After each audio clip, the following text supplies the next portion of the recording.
My name is Dan Flores. I'm an artist, 2D illustrator. I like to draw, and I've been interested in AI ever since it first became part of the vocabulary.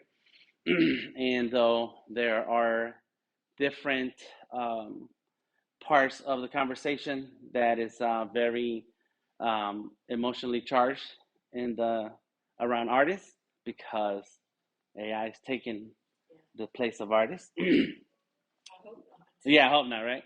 Um, I've been very interested in figuring out, well, how can artists use these tools?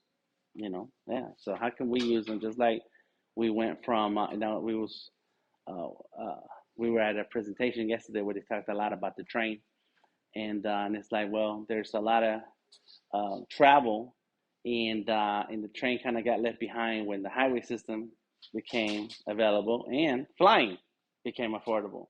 And so it's like that's how it is. So I like to feel that same way about AI. It's like once it starts becoming a tool that you get to use, then it becomes part of something that you normally do. And that's for anybody, not just artists. We're here today is to talk about well, several things, including AI, but centered around what the library likes best, right? Is checking out books, and and so that's the first step. Is we have a reading list that has been suggested by the library, and I actually checked on one of the books last night, and it was all gone. You couldn't check it out. So they're very popular, and it's to encourage anyone to visit the library and read more. Second part of what we want to get into is, well, how can AI facilitate several things about this reading list? One is finding the kind of books that you like that relate to the genres that you're interested in. So we can use AI for that. Let's say you find a book that you like, that you're interested in reading, that has the kind of themes that you're would like to read 1,000-page book on, fiction, nonfiction, etc. Well, what can we do with AI that will give us the visuals so that as we're reading the books, we have something to go with it? Instead of waiting for 10 years from now to Hollywood to make the movie, and they'll be like, that's how I imagined it. So you get to be the own producer of some of these visuals, and that's where AI comes in. Is that AI has the power to produce images that have the composition and look that you're interested in, and you get to determine what that looks like by just a few sentences. And because we have a book as a resource, then pull some of that out of the book, put it into a couple AI apps, and as you're reading the book, you can take a look at your character, you can take a look at where they live, and it adds a little bit more to the immersion of the story. And that's what we're here to talk about.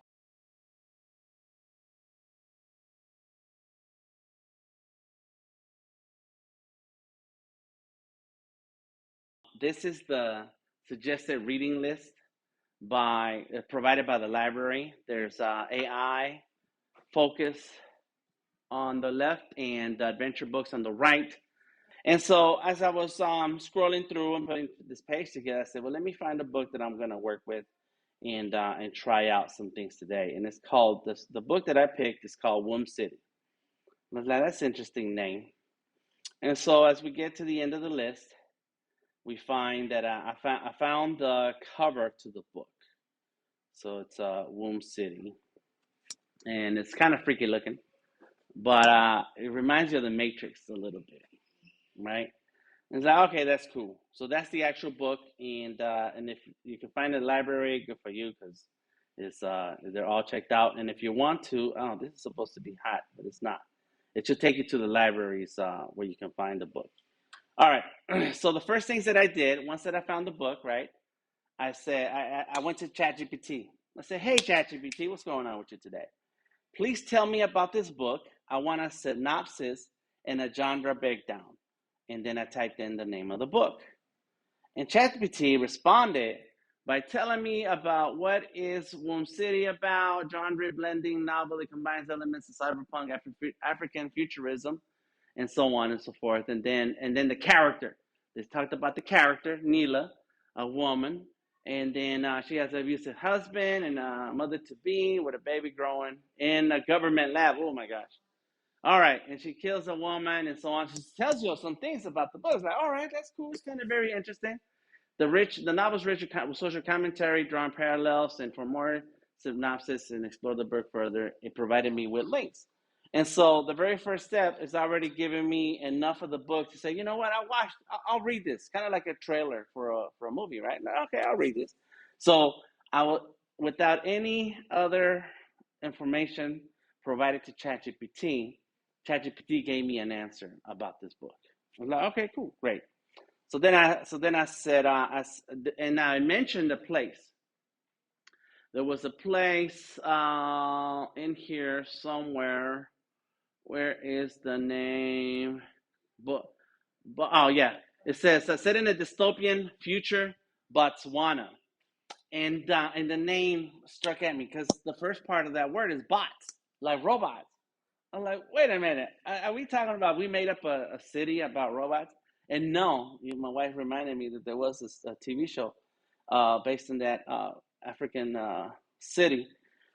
And so it's a real place. So I asked ChatGPT, I said, is Botswana a real place or just in the novel? And can you describe the city in words that I can use for text to picture prompt? So now I'm asking ChatGPT to tell me more about the city, but also to break down a description of this city in a way that I can create a picture. ChatGPT says, yeah, Botswana is a real place. It's landlocked country in Southern Africa, known for stable democracy, rich wildlife, and all this other stuff. And then it does what I asked it. I said, it says, for a text-to-picture prompt describing the city, you might use the following description. And it tells me these words right here. So now I'm asking ChatGPT, listen, if I was to go talk to another AI and I wanted to paint a picture of what this place looks like, give me the words. Give me the words that I'm going to use for another AI so that this other AI knows what I'm talking about and gives me a picture that's going to show me what this place looks like. I know, it's Inception. You're going into, right. It's okay. Just listen to this, right? It's weird. But you're going to do it yourself and then you'll see how easy it is. So I went to Microsoft Copilot and I said, hey, Microsoft Copilot. Oh, yeah, because it does this. That's right. I said, make me a picture. And I used the words that ChatGPT gave me. I put them into Copilot. And I said, Copilot, make me a picture like this. And Copilot's like, all right, I can do that. And there it is. And look, it has like this live-in inner city, urban world, but also the cyber place. I'm like, what? That's kind of a cool place. And so here's another picture. It might be the similar. Yeah, similar.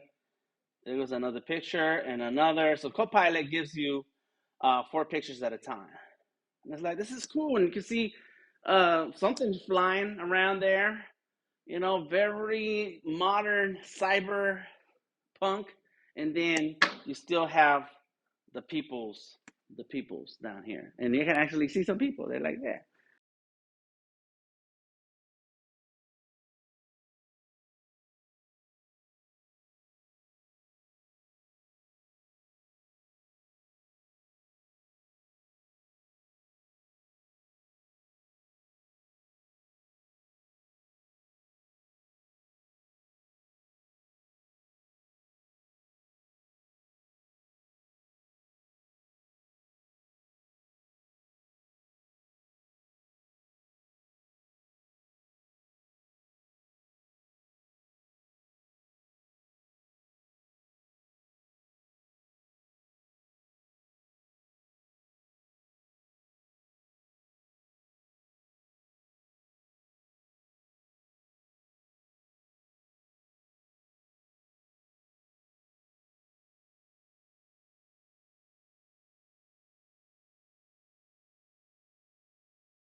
So Krea is another AI where I took one of these pictures and it would see which one. one can I tell? I think it's the one right there in the middle left. And then I brought it into Krea, which is another AI app, and it makes everything cleaner and clearer. And it's hard to see because you're sitting over there and this is right here, but it's a lot cleaner, high definition picture because that's what that app does. It enhances. It enhances and makes everything highly detailed. So now I can have something that I can look at and looks clean and beautiful, and versus what Microsoft gave me, which was a little fuzzy, depending. I mean, is that the one? Yeah, that's the one. Depending on what they're able to give me, and if we have them side by side, you can see a lot of differences.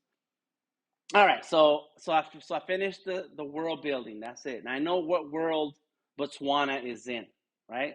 The story, Womb City, is happening in Botswana. I know what it looks like.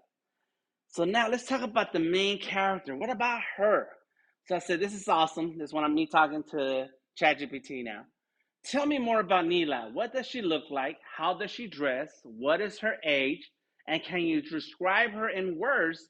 And I should have written this better, that I can use for a text-to-picture prompt. And so now ChatGPT is like, cool.